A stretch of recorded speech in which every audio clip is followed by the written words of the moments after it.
এবছর তেলিয়ামুড়ার progressive youth ক্লাবের theme ভারতের আন্দামান দ্বীপপুঞ্জে নর্থ সেন্টিনাল আইল্যান্ড।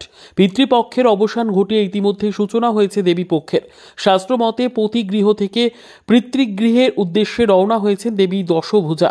আবারও 1 বছর পর ঘরের মেয়ে আবার ঘরে ফিরছে। আর মাত্র একটা দিনের অপেক্ষা। এরপরই শাস্ত্রমতে প্রত্যেকটি প্যান্ডেলে প্যান্ডেলে পূজিত হবে মৃন্ময়ী মা চিন্ময়ী রূপে।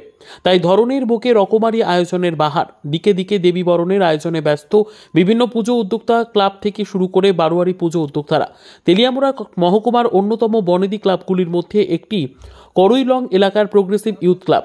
এদিন প্রোগ্রেসিভ ইউথ ক্লাবের সম্পাদক পিন্টু দাস সংবাদ মাধ্যমের মুখোমুখি বলেন, 49তম বছরে পদার্পণ করেছে এই ক্লাব। এবছর বিগত বন্যা পরিস্থিতির কথা মাথায় রেখে প্রচুর বাজেট খানিকটা কমিয়ে প্রায় 26 লক্ষ টাকা বাজেট নিয়ে তারা তেলিয়ামুড়া ও রাজ্যবাসীর সামনে যে থিম নিয়ে হাজির হয়েছে তা হলো ভারতের আন্দামান দ্বীপপুঞ্জের নর্থ সেন্টিনাল আইল্যান্ড। তাছাড়া তিনি গোটা রাজ্যবাসীর সহ তেলিয়ামুড়াবাসীকে প্রোগ্রেসিভ ইউথ ক্লাবের দ্বারা আয়োজিত এই শারদোৎসবে আসার জন্য আমন্ত্রণ জানান। মূলত তাদের এই পুজো প্যান্ডেলের মধ্যে দিয়ে নর্থ সেন্টিনাল আইল্যান্ডের সেন্টিনাল আদিবাসীদের জীবনযাত্রা সাধারণ মানুষজনের কাছে পৌঁছে দেওয়ার লক্ষ্যমাত্রাকে সামনে রেখে তারা এই থিমের পরিকল্পনা নিয়েছেন। তাদের মণ্ডপ সজ্জা থেকে শুরু করে মূর্তি বহিরাজ্য পশ্চিমবাংলার বিখ্যাত কারিগরদের দিয়ে তৈরি করা হচ্ছে। ক্লাব সদস্যরা আশাবাদী, অসংখ্য মানুষের পদচারণায় তাদের এই ক্লাব পুজোর কয়েকটা দিন তাদের প্যান্ডেল প্রাঙ্গণ অন্য এক মাত্রা পাবে। আমি প্রথমেই আমাদের প্রোগ্রেসিভ ইউথ ক্লাবের পক্ষ থেকে তেলিয়ামুড়া সহ গোটা রাজ্যবাসীকে আপনাদের মাধ্যমে শুভ শারদীয়ার আন্তরিক প্রীতি, শুভেচ্ছা ও অভিনন্দন জ্ঞাপন করছি। পাশাপাশি আসন্ন শুভ দীপাবলিরও আমরা আন্তরিক প্রীতি, শুভেচ্ছা ও অভিনন্দন জ্ঞাপন করছি। আপনারা সবাই অবগত আছেন, আমাদের এই ঐতিহ্যবাহী প্রোগ্রেসিভ ইউথ ক্লাব আপনাদের সকলকে সাথে নিয়ে আপনাদের ভালোবাসা এবং সহযোগিতায় এই বছরে 49তম বর্ষে পদার্পণ করেছে।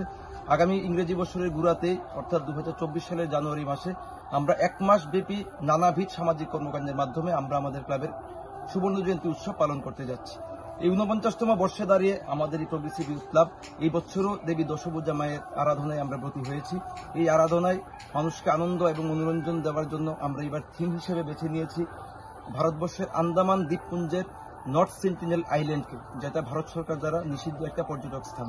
তো সেই আমাদের থিমটা ফুটিয়ে তুলবেন আমাদের পশ্চিমবাংলার মেদিনীপুর এবং হুগলি জেলা থেকে আগত শিল্পীরা মিঠুন হালদার এবং টুটন মান্না। আমরা প্রতিমা শিল্পীর দায়িত্ব দিয়েছি প্রতিমা নির্মাণের জন্য আমাদের হুগলি জেলা থেকে পশ্চিমবাংলার লক্ষণচন্দ্র পাল, এবং পুজোর দিনগুলিতে আমাদের ক্লাব এলাকা, ক্লাব এবং মণ্ডপ প্রাঙ্গণ, পুজো প্রাঙ্গণকে আলোকোজ্জ্বল ও বর্ণময় করে তুলতে আমরা দায়িত্ব দিয়েছি স্থানীয় আলোকশিল্পী জীবন দাস মহোদয়কে। সবকিছু মিলিয়ে গত কিছুদিন আগে আপনারা সবাই অবগত আছেন, এই রাজ্যে যে বিধ্বংসী বন্যা সংঘটিত হয়েছিল, সেই বন্যায় 33 জন নাগরিক রাজ্যের প্রাণ হারিয়েছেন এবং সেই নাগরিকগুলোর পাশাপাশি বিভিন্ন মানুষের বাড়ি ঘর, ক্ষেতের ফসল, গবাদি পশু অনেক অপূরণীয় ক্ষয়ক্ষতি হয়েছে। এই সমস্ত কিছু মাথায় রেখে আমরা এই বছর আমাদের ক্লাবের বাজেটটা খানিকটা কমিয়ে আমরা 26 লক্ষ টাকা করেছি, যেটার অধিকাংশ যোগান আসবে আমাদের 270 জন ক্লাব সদস্য রয়েছেন ওনাদের থেকে, এবং আমাদের অত্র এলাকার যারা যারা উইলিংলি বিগত দিনেও বিভিন্ন ব্যবসায়ী, সরকারি কর্মচারী যারা যারা আমাদেরকে সহযোগিতা করে থাকেন, প্রত্যেকের সহযোগিতাতে আমাদের এই 26 লক্ষ টাকার আমাদের যোগান আসবে।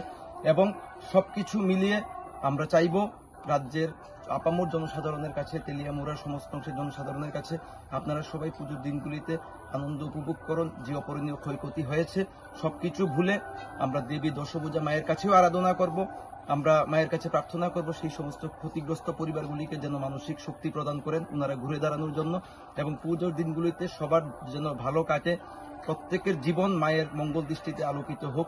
এটা আমাদের প্রোগ্রেসিভ ইউথ ক্লাবের পক্ষ থেকে আপনাদের মাধ্যমে আবারও তেলিয়ামুড়া সহ গোটা রাজ্যবাসীকে আমরা আহ্বান করছি। আপনারা সবাই আসবেন, আমাদের পুজো মণ্ডপ পরিদর্শন করবেন এবং সবাই আনন্দ উপভোগ করবেন।